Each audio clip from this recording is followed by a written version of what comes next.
భారత communist party Marxist Choutuppal municipal committee ఆధ్వర్యంలో ఆదివారం సమావేశం నిర్వహించడం జరిగింది. సమావేశ అధ్యక్షులు ఎండి పాషా అధ్యక్షతన జరిగిన సమావేశంలో సిపిఎం పార్టీ కేంద్ర కమిటీ సభ్యులు కామ్రేడ్ చెరుపల్లి సీతారాములు మాట్లాడారు.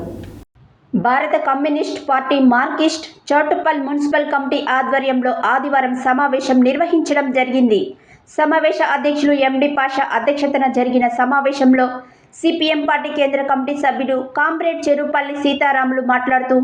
భువనగిరి పార్లమెంట్ సిపిఎం పార్టీ అభ్యర్థిగా కామ్రేడ్ ఎండి జహంగీర్ని గెలిపించాలని కోరారు. అదేవిధంగా ప్రస్తుతం రాజకీయ పరిస్థితులపై మాట్లాడుతూ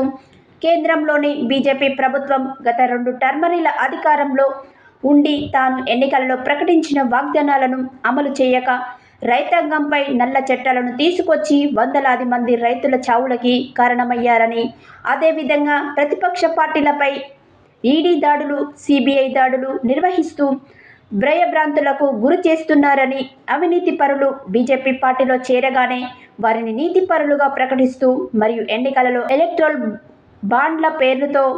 వేల కోట్ల రూపాయల ధనాన్ని అవినీతి పరుల నుండి తీసుకొని ఎన్నికల ముందు నల్లధనాన్ని బయటకు తీస్తానని, ప్రతి ఒక్కరి ఖాతాలలో 15 లక్షల రూపాయలు జమ చేస్తామని వాగ్దానాలు గుర్తించిన బీజేపీ మాతోన్మాద పేరుతో దేశ ప్రజల ఐక్యతను విచ్ఛిన్నం చేస్తున్నారని ఆయన అన్నారు. ఈ సమావేశంలో సిపిఎం పార్టీ మున్సిపల్ కార్యదర్శి బండారు నరసింహ,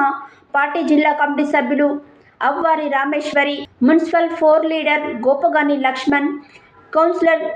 దండ హిమబిందు, అరుణ్ కుమార్, పార్టీ మున్సిపల్ కార్యవర్గ సభ్యులు ఆకుల ధర్మయ్య, నాయకులు బత్తుల దాసు, ఉష్కంగుల శ్రీనివాస్, గోష్క కరుణాకర్, బొడ్డు రాజుగౌడ్, నేలకంటి నరసింహ, బాతరాజు, దశరథ, బొమ్మకంటి కృష్ణ, చంద్రయ్య స్వామి తదితరులు పాల్గొన్నారు.